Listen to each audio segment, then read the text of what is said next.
Hello, welcome to legal awareness web series.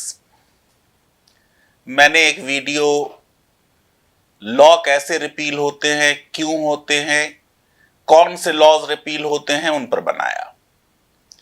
फिर मैंने बेंगलोर के एक होटल से खराब ऑडियो जो इंटरनेट की वजह से था उस पर एक जल्दी से वीडियो रिकॉर्ड किया ताकि लोगों के कंफ्यूजन अलीगढ़ मुस्लिम यूनिवर्सिटी के 1981 एक्ट के रिपील होने पर क्लैरिफाई करूं।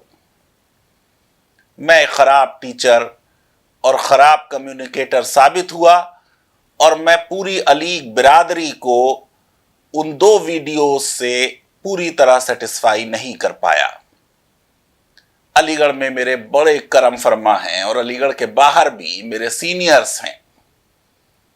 जब वो मुझको कोई मैसेज भेजें या उनका लिखा कुछ मैं पढ़ता हूं तो मैं बड़े सीरियसली उसको कंसीडर करता हूं क्योंकि ये लोग बेइंतहा मोहब्बत मुझसे करते हैं और बेइंतहा इफेक्शन मुझे उनका मिलता रहा है। प्रोफेसर फिरोज साहब केमिस्ट्री के रिटायर्ड प्रोफेसर हैं। हम तो स्टूडेंट थे जब वो यूनिवर्सिटी के सीनियर प्रोफेसर थे। उन्होंने एक मैसेज में लिखा कि 2019 के एएमयू 1981 के अमेंडमेंट के रिपील होने से यह लगता है कि सरकार और पार्लियामेंट जो है वो कोई लॉ पास कर सकती हैं और यह बात क्लियर नहीं हुई कि क्या रिपील हुआ और क्या अमेंड हुआ। मुझे लगता है कि यह ऐसा सवाल है जिसका मुझे जवाब देना चाहिए। यह भी उन्होंने लिखा कि यूनिवर्सिटी एडमिनिस्ट्रेशन की साइलेंस बुरी बात है लेकिन concealing truth by analysis is criminal. मैं क्योंकि इन मुद्दों की एनालिसिस करता रहा हूं तो मुझे सीधे सीधे लगा कि मुझको जवाब देना चाहिए इस बात का जब कोई एक इतना मेरा सीनियर और करम फरमा इस तरीके की बात कहे। डॉक्टर फिरोज तलत, ये भी जाहिर है कि अलीगढ़ के सीनियर हैं, उन्होंने लिखा कि फैजान मुस्तफ़ा ने यह क्लैरिफाई नहीं किया कि क्या सेक्शन 2L और 52C जो 1981 के अमेंडमेंट से आया था वो अभी भी सही लॉ है। उन्होंने कहा कि मुझे डर है कि फैजान मुस्तफ़ा ने यह सही से क्लैरिफाई नहीं किया। वैसे मैंने क्लैरिफाई किया था 2L, 52C पे मैं नहीं बोला था। फिर एक और मैसेज मेरे पास कुवैत से मेरे एक दोस्त हैं, उन्होंने फॉरवर्ड किया जो किसी ग्रुप में लिखा गया होगा कि फैजान मुस्तफ़ा बैलेंसिंग एक्ट करते हैं, सच नहीं बोल रहे। मैं बिल्कुल साफ कर दूं कि मेरे सारे आर्टिकल्स पढ़ लें और सब वीडियोस देख लें, मैं हमेशा वो बताता हूं जिसको मैं सही लॉ समझता हूं। बड़े बड़े वकील किसी चीज को सही लॉ समझकर बोलते हैं या अदालत में आर्गू करते हैं और अक्सर जजेस उनकी बात ना मानकर फैसलों को पलट देते हैं या उनको केस नहीं जिताते।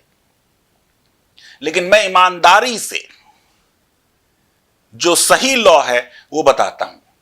मैं किसी को खुश करने के लिए या किसी की पॉलिटिक्स जो है उसका एक जमीन तैयार हो जाए उसके लिए लॉ गलत नहीं बता सकता। आइए सबसे पहले समझिए, ये जब सवाल उठ रहा है कि कितना अमेंड हुआ, कितना रिपील हुआ, सेक्शन 2 जो है रिपीलिंग एक्ट का वो खुद कह रहा है the enactments specified in the first schedule are hereby repealed to the extent mentioned in 4th column. साफ कर दे रहा हूं अली बिरादरी को, अमेंडिंग एक्ट 1981 का पूरा रिपील हो गया। जो मुझसे सवाल पूछा गया था कि कितना तरमीम हुआ और कितना रिपील हुआ, मैं बता दूं कि पूरा अमेंडिंग एक्ट रिपील हो गया। एक लफ्ज है अमेंडिंग एक्ट, एक लफ्ज है अमेंडेड एक्ट। अमेंडिंग एक्ट की बात हो रही है। जो लोग यूनिवर्सिटी सिस्टम में एकेडमिक काउंसिल, एग्जीक्यूटिव काउंसिल में रहे हैं, जो लॉ से फेमिलियर हैं, उन्हें मालूम है कि जब अमेंडमेंट होता है तो पहले लिखा जाता है, पहले कॉलम में ये एग्जिस्टिंग प्रोविजन है, दूसरे कॉलम में लिखा जाता है कि ये प्रपोज अमेंडमेंट है, और तीसरे कॉलम में लिखा जाता है प्रपोज अमेंडमेंट को जब हम इनकॉर्पोरेट कर लेते हैं तो प्रोविजन क्या बन जाता है। यहां पे जो बात हो रही है, जो रिपील हुआ है, वो कॉलम नंबर 2 है, और कॉलम नंबर 3 वो है जो आज अलीगढ़ का एक्ट है, यानी 1920 का एक्ट, जिसमें 1981 का अमेंडमेंट इनकॉर्पोरेट कर लिया गया है। सेक्शन 4 को देखें 2019 के रिपीलिंग एक्ट का। सेविंग का मतलब लॉ में है कि किस चीज को बचाया जा रहा है। साफ तौर से लॉ कह रहा है, the repeal by this act of any enactment shall not affect any act in which such enactment has been applied, incorporated or referred to। यानी ये जो रिपील हो रहा है, इससे वो ओरिजिनल एक्ट जिसमें कोई चीज इनकॉर्पोरेट की जा रही है या जिसमें तरमीम की जा रही है, उस पर कोई फर्क नहीं पड़ेगा, क्योंकि ये जो अमेंडिंग एक्ट है ये उस एक्ट में इनकॉर्पोरेट हो जाएगा। आसान लफ्जों में बताता हूं कि 1981 के अमेंडिंग एक्ट का हर प्रोविजन जो पार्लियामेंट ने 1981 में पास किया था, अलीगढ़ मुस्लिम यूनिवर्सिटी में इनकॉर्पोरेट हो चुका है। एएमयू एक्ट 1920 में इनकॉर्पोरेट हो चुका है, उसका हिस्सा बना गया है, और आज वो लॉ है, वो वैलिड है। और बात को समझाता हूं। 2015 में रिपीलिंग एक्ट से बहुत से लॉज रिपील हुए, 2019 में रिपीलिंग एक्ट से बहुत से लॉज रिपील हुए। ये सब कहना कि एएमयू का माइनॉरिटी कैरेक्टर 2019 में इस रिपील से खत्म हो गया, इग्नोरेंस ऑफ लॉ शो करता है। और इतने बड़े इदारे से जुड़े हुए लोग जो कानून को समझते हैं, जिनके पास कानून की डिग्रियां हैं, जिन्होंने यूनिवर्सिटी के अक़लियती किरदार के लिए कुर्बानियां दी हैं, उनको इतनी सी चीज समझ में ना आए, इसे देख के मुझे अफसोस होता है। समझिए, देखिए, रिपीलिंग एक्ट में 2015 का रिपीलिंग एक्ट ले लें, Indian evidence amendment act 2002 repeal कर दिया। 1872 का जो ओरिजिनल एविडेंस एक्ट था, उसके सेक्शन 155 क्लॉज 4 में यह लिखा था कि किसी रेप के ट्रायल में जो रेप की विक्टिम है, उसके बारे में इस बात की एविडेंस कि जनरली वो इमोरल कैरेक्टर की थी, दी जा सकती है। ये बहुत ही गलत एक प्रोविजन था, क्योंकि रेप के मामले में विक्टिम का इजी वर्च्यू होना या उसका लूज कैरेक्टर होना या उसके किसी और से रिलेशनशिप होना, जो ये काम उसकी मर्जी के खिलाफ हुआ, जो अदालत के सामने है, वो कंडोन नहीं होता। आपने मूवी देखी है, अमिताभ बच्चन कहते हैं नो मीन्स नो। अगर उसने नो कहा तो यह कहना कि वो 10 बार यस कह चुकी है अलग अलग लोगों को, इसकी कोई हैसियत नहीं। दामनी फिल्म आपने देखी होगी कि किस तरीके से अमरीश पुरी क्रॉस एग्जामिनेशन करते हैं रेप के विक्टिम का। इन सारे बातों को देखते हुए पार्लियामेंट ने एक अमेंडिंग एक्ट के जरिए इंडियन एविडेंस एक्ट में अमेंडमेंट किया, तरमीम की, और सेक्शन 155 क्लॉज 4 से इस चीज को डिलीट कर दिया। अब जब रिपीलिंग एक्ट ने 2002 के अमेंडिंग एक्ट को रिपील कर दिया, तो क्या इसका मतलब यह है कि यह प्रोविजन फिर से आ गया? बिल्कुल नहीं, क्योंकि यह प्रोविजन 2002 का अब इंडियन एविडेंस एक्ट 1872 का हिस्सा बन चुका है। इंडियन डिवोर्स एक्ट है 1869 का, उसमें अमेंडमेंट हुआ 2001 में। उसने बताया कि केसेस कितने दिन में डिस्पोज होंगे, पारसी मैरिज है तो कितने दिन में होंगे, और अगर कोई डिवोर्स का मामला आता है, मेंटेनेंस का मामला आता है तो कितने दिन में होंगे, 60 दिन में होंगे कि 90 दिन में होंगे। इस 2001 के अमेंडमेंट को रिपील कर दिया गया है, लेकिन जो तरमीम इसने की है, जो अमेंडमेंट इसने किया है इंडियन एविडेंस एक्ट पर, वो मौजूद है और वैलिड है। और आपको एक बड़ी मिसाल देता हूं, हिंदू सक्सेशन एक्ट 1955 का था। इसमें हिंदू बेटियों को दादेलाही प्रॉपर्टी में, एंसेस्ट्रल प्रॉपर्टी में हिस्सा नहीं दिया गया था, को पार्टनर नहीं माना गया था। इसमें अमेंडमेंट हुआ 2005 में, यूपीए गवर्नमेंट ने किया, और अब हिंदू बेटियां भी को पार्टनर बन गई हैं। हिंदू सक्सेशन एक्ट को, जो उसका अमेंडिंग एक्ट था 2005 का, रिपील कर दिया गया है। लेकिन यह जो अमेंडमेंट हुआ है, यह अब हिंदू सक्सेशन एक्ट का हिस्सा है। अमेंडिंग एक्ट रिपील हुआ, लेकिन यह हिस्सा बन गया ओरिजिनल एक्ट का। इसलिए अमेंडिंग एक्ट के रिपील से आप आज ये नहीं कह सकते कि साहब दोबारा से हिंदू बेटियां जो हैं वो अब को पार्टनर नहीं है। यह बिल्कुल गलत अंडरस्टैंडिंग है लॉ की। पर्सनल लॉज अमेंडमेंट एक्ट 2010 का है, 2010 का। एडॉप्शन का मामला है कि क्या औरतें बच्चों को एडॉप्ट कर सकती हैं। गार्डियंस एंड वार्ड्स एक्ट 1890 में अमेंडमेंट किया गया और औरतों को यह हक दिया गया कि वो भी बच्चों को एडॉप्ट कर सकती हैं।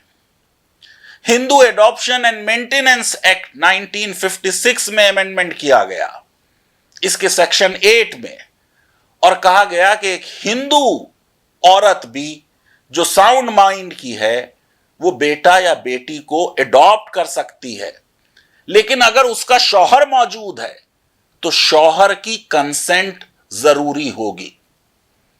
अब ये जो पर्सनल लॉज अमेंडमेंट एक्ट 2010 है, इसको रिपील कर दिया गया। इसका मतलब यह नहीं है कि आज हिंदू औरतें बच्चों को एडॉप्ट नहीं कर सकती, कर सकती हैं, क्योंकि वो Hindu adoption and maintenance act में इनकॉर्पोरेट कर लिया गया है, उसमें जोड़ लिया गया। आनंद मैरिज अमेंडमेंट एक्ट 2012, आपको मालूम है जो सिखों की मैरिज होती है उसे आनंद मैरिज कहते हैं। सिखों को इस बात की तकलीफ थी कि उनकी मैरिज भी हिंदू मैरिज एक्ट के तहत रजिस्टर होती है। उन्होंने कहा नहीं, हमारी मैरिज अलग रजिस्टर होनी चाहिए। जो आनंद मैरिज एक्ट है 1909 का, उसमें अमेंडमेंट किया गया और अमेंडमेंट करके यह कहा गया कि अब आनंद मैरिजेस अलग रजिस्टर होंगी। अमेंडिंग एक्ट रिपील कर दिया गया। इसका मतलब यह नहीं है कि सिखों की मैरिजेस अब हिंदू मैरिज एक्ट के तहत फिर से रजिस्टर होने लगी। एक यूनिवर्सिटी की एग्जाम्पल दे देता हूं। सेंट्रल यूनिवर्सिटीज अमेंडमेंट एक्ट 2009 में, आपको मालूम है कि पहली बार ऐसा लॉ बना जिसने 15 यूनिवर्सिटीज एक साथ बनाई थी। उसी लॉ में अमेंडमेंट किया जा रहा है। सेक्शन 3 में एक सेंट्रल यूनिवर्सिटी बनी थी जिसका नाम था central university of Jammu and Kashmir. अब बाद में डिमांड हुई कि भाई कश्मीर में अलग यूनिवर्सिटी हो और जम्मू के लिए अलग सेंट्रल यूनिवर्सिटी बनेगी। तो उस एक्ट में अमेंडमेंट कर दिया गया और कहा गया इस यूनिवर्सिटी का नाम कश्मीर यूनिवर्सिटी होगा और जम्मू में अलग यूनिवर्सिटी होगी और उनका यह ज्यूरिसडिक्शन होगा, इनका यह ज्यूरिसडिक्शन होगा।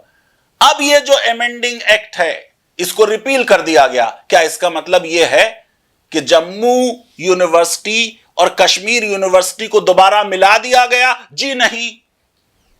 यह बिल्कुल गलत अंडरस्टैंडिंग है।